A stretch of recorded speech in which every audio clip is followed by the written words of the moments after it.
అందరికీ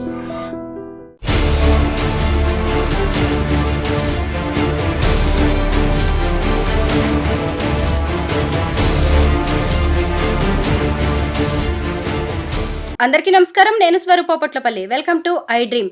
4 నెలల క్రితం హైదరాబాద్లో షీలా హత్య, ఇప్పుడు నెల్లూరులో హాసిని మర్డర్. ఇలా జరుగుతున్న వరుస హత్యలు ఆందోళన కలిగిస్తున్నాయి.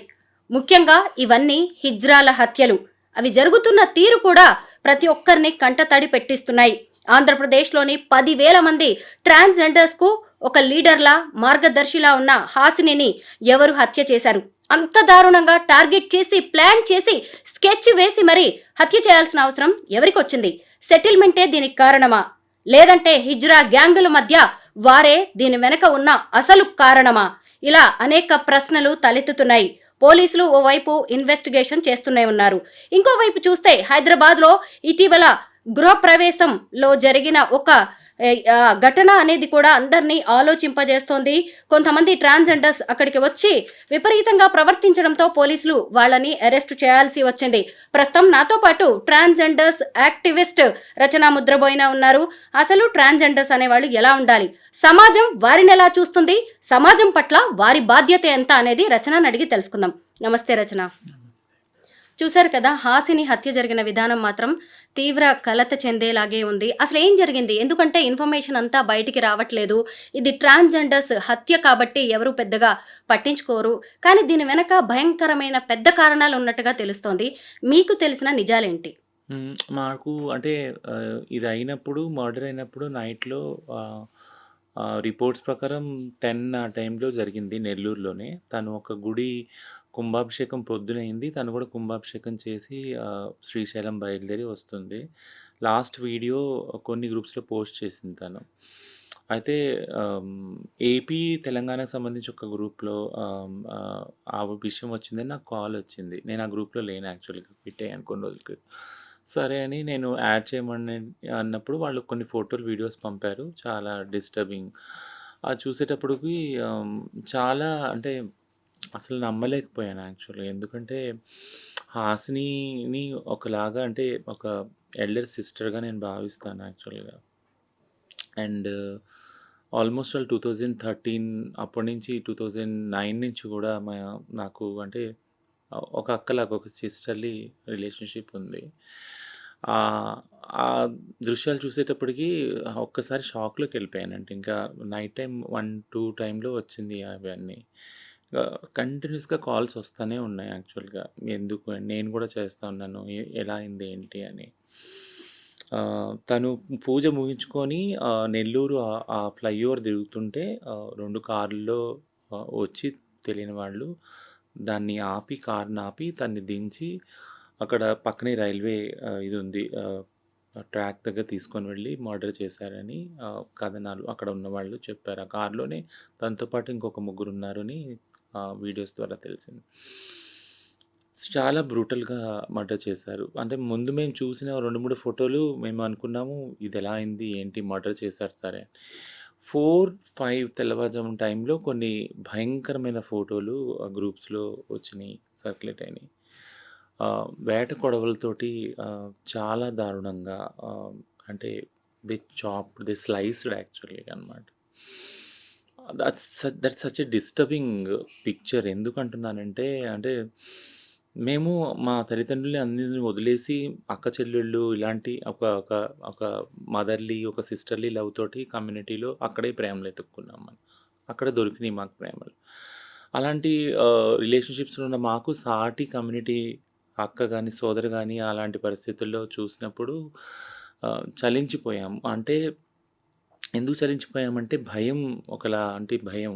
కన్నోళ్ళని అందరిని వదిలిపెట్టుకొని బయట ఒకళ్ళకొకళ్ళుగా జీవిస్తున్నప్పుడు ఇలా ఇంత దారుణంగా, ఇంత పగతోటి ఇలా చంపుతారా అని ఎంత పగుంది అనేది ఒకటి కనిపిస్తుంది ఆ హత్యలో, అంత దారుణంగా హత్య చేయటంలో. ఇంకోటేంటంటే తను కొద్దిగా టైంలోనే లీడర్‌గా ఎదిగింది. 7 సంవత్సరాల జర్నీ యాక్చువల్‌గా తనది. వెనక్కి తిరిగి చూసుకుంటే ఆ వ్యవస్థలో అంటే వితిన్ హిజ్రా వ్యవస్థలోనే అంటే ఏదైతే పవర్ కాన్ఫ్లిక్ట్ ఉంటుందో పెద్ద, చిన్న దాన్ని దాటుకుంటా వచ్చి తనకంటూ ఒక లీడర్‌షిప్‌ని ఎమర్జ్ చేసుకుంటా వచ్చి ఒక ఏరియాలో రాయలసీమలో ఒక లీడర్‌గా ఎదిగిన హాసినిని చూసినప్పుడు తనది almost only very small journey 7 years and చాలా చిన్న వయసు కూడా 33, 34 ఇయర్స్ అంతే. అలాంటి చిన్న వయసులో ఉన్న లీడర్‌ని అంత దారుణంగా చంపారు అనంటే సో, అంటే ఎవరు చంపారు? దాని వెనక ఉన్న పాలిటిక్స్ ఏంటి అని పక్కన పెడితే, ఒక లీడర్‌లాగా ఎదిగిన వ్యక్తిని చంపడం ద్వారా ఆ కమ్యూనిటీకంతా ఒక మెసేజ్ ఏమవుద్దనంటే జాగ్రత్త మీరు. అంటే మీరు సమాజంలో మీరు ఎంత ఎదిగినా గానీ, ఎంత మీరు పవర్‌ఫుల్‌గా తయారైనా గానీ, but we can erase you. మేము మిమ్మల్ని తుడిచిపెట్టగలము అని ఏదైతే మెసేజు భయంతో కూడిన మెసేజ్ వెళుతుందో దట్ ఈస్ డిస్టర్బింగ్ యాక్చువల్లీ. అంటే మమ్మల్ని ఎవరు తుడిచిపెట్టలేరని కొన్ని తరాలుగా మా ముందున్న తరాల వాళ్ళు ప్రూవ్ చేస్తారు కదా! హిజ్రా కమ్యూనిటీ గాని ఎవరన్నా గానీ, మీరు మమ్మల్ని ఇళ్ళలోంచి గెంటేసినా, ఎక్కడ పనివ్వకపోయినా, ఏవి మాకు వసతులు కల్పించకపోయినా మేము ఉంటాము. మమ్మల్ని భూమి మీద నుంచి మీరు ఇరేజ్ చేయలేరు, తుడిచిపెట్టలేరని ఆ సమాజం చెప్పింది. ఆ కమ్యూనిటీ చెప్పింది మొత్తం సమాజానికి, సొసైటీకి మా కమ్యూనిటీ. అట్లాంటి దానిలో ఇలాంటి లీడర్స్‌ని అటాక్ చేసినప్పుడు చాలా డిస్టర్బ్ అవుతాం. ఒక భయం ఆవరించేస్తది మొత్తం మాకు. So, we are all in still shock. ఇంకా ఎవరు చేశారు? దీని వెనకాల ఎవరున్నారు? అని ఇంకా అంటే వెతుకుతున్నారు. ఇన్వెస్టిగేషన్ అయితే చేస్తున్నారు పోలీసుల్ని. ఒక ప్రెస్ మీట్ కూడా పెట్టాలని డిసైడ్ చేశాము. దాని ద్వారా పోలీస్ డిపార్ట్మెంట్‌కి చెప్పేది ఏంటి అనంటే ఫెయిర్ ఇన్వెస్టిగేషన్ చేయండి. ఎందుకు ఇలా చంపవలసొచ్చింది? ఎవరున్నారు దీని వెనకాల? ఇలాంటివి మళ్ళీ రిపీట్ కాకుండా చూడండి. మీరు చెప్పినట్టు తెలంగాణలో 'షీలా' మర్డర్ చూసినాక అందులో సేమ్ క్రూయాలిటీ, సేమ్ బ్రూటాలిటీ ఉంది. ఇప్పుడు 'హాసిని' చూసాక కూడా అదే బ్రూటాలిటీ, అదే హింస. So, this is all disturbing actually. Yeah! అసలు దీని వెనక ఎవరున్నారు? ఒక బేల్దారి మేస్త్రి ఉన్నాడు. అతను శ్రీకాకుళం నుంచి నెల్లూరుకి వచ్చి అక్కడ స్థిరపడి సెటిల్మెంట్లు చేసే వరకు వెళ్ళాడు. అతనే ఈ హాసిని మర్డర్‌కి కుట్ర పన్నాడు. ఇంకొకటేంటంటే హిజ్రా గ్యాంగుల మధ్య ఉన్న వార్ అనేదే దీనికి కారణం. పైగా ఇంకొకటేంటంటే హాసినిని చంపిన విధానం గురించి కూడా మనం మాట్లాడుకోవాలి. అలా చాప్ చేసి మరీ చంపాల్సిన అవసరం ఏంటి? ఆమె మీద ఎంత ద్వేషం, పగ, కక్ష ఉంటే ఇలా చేసి ఉంటారంటారు? హ్మ్. అంటే ఇప్పుడు ఇందులో నాన్ ట్రాన్స్ కమ్యూనిటీని అంటే ఇప్పుడు మీరు చెప్పినట్టు కొన్ని ఎగ్జాంపుల్స్ ఏదైతే మీరు క్లూస్ ఇచ్చారో మగవాళ్ళనే వాడారు ఈ హత్య కోసము. వెనకాల హిజ్రా కమ్యూనిటీ పాలిటిక్స్ ఉన్నాయా? లేదా నాన్ హిజ్రా కమ్యూనిటీ పాలిటిక్స్ ఉన్నాయా? అనేది నేను పక్కన పెడతాను. ఎందుకంటే ప్రతి కమ్యూనిటీలో పాలిటిక్స్ ఉన్నాయి. ముఖ్యంగా హిజ్రా కమ్యూనిటీలో పాలిటిక్స్ వస్తే చంపుకునే దాకా వెళ్తారనే దాన్ని నేను ఎప్పుడూ అడ్వకేట్ చేయను. దాన్నెప్పుడు I won't buy that actually. ఎందుకంటే హిజ్రా కమ్యూనిటీ మొత్తం సమాజానికి ఒక ఎగ్జాంపుల్ ఏం చూపించిందంటే ఎంత పెద్ద గొడవైనా గానీ, ఎవరినెవరిని తిట్టుకున్నా గానీ, ఎవరంటే ఎవరికి పగున్నా గానీ, ద్వేషం ఉన్నా గానీ, ఒక మాట అయినా గానీ కూర్చొని మాట్లాడుకుందాం ఫస్ట్. అది ఆ మాట్లాడుకునే విధానం కూడా మీరు చెప్తే నమ్మరు. కొన్ని గంటలు, కొన్ని డేస్ నడుస్తది యాక్చువల్‌గా. అంటే ఇద్దరు కన్సెన్సస్ వచ్చే వరకు ఇద్దరు పార్టీలు గానీ, ఇద్దరు వ్యక్తులు గానీ ఆ డిస్కషన్ డైలాగ్ నడుస్తూనే ఉంటుంది. ఏంటి అనంటే దీని వెనకాల ఉన్న కారణం ఏంటి అనంటే మనం అందరి చేత వెలివేయబడిన సముదాయం మనం. మనల్ని మన కన్నవాళ్ళు వదిలేశారు. అక్కతమ్ముళ్ళు, అన్నచెల్లెలు వదిలేశారు. గవర్నమెంట్ పట్టించుకోవట్లేదు.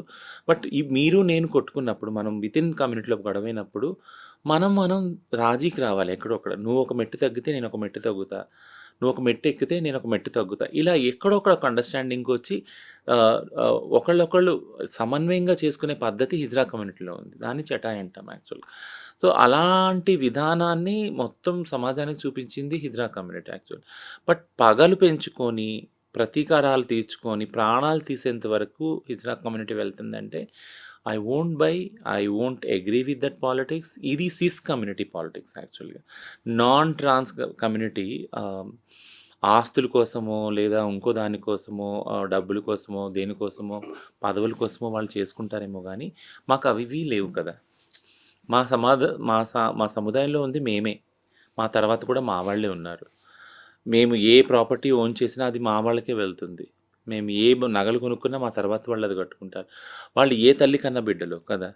వాళ్ళందరూ వచ్చి ఒక చోటకొచ్చినప్పుడు వాళ్ళకి ఫుడ్డు, ఒక షెల్టరు అన్నీ కల్పించేది మా సముదాయం కదా! అలాంటి దానిలో స్వార్థం అనేది ఎక్కడుంది అసలు? యాక్చువల్ లేదు.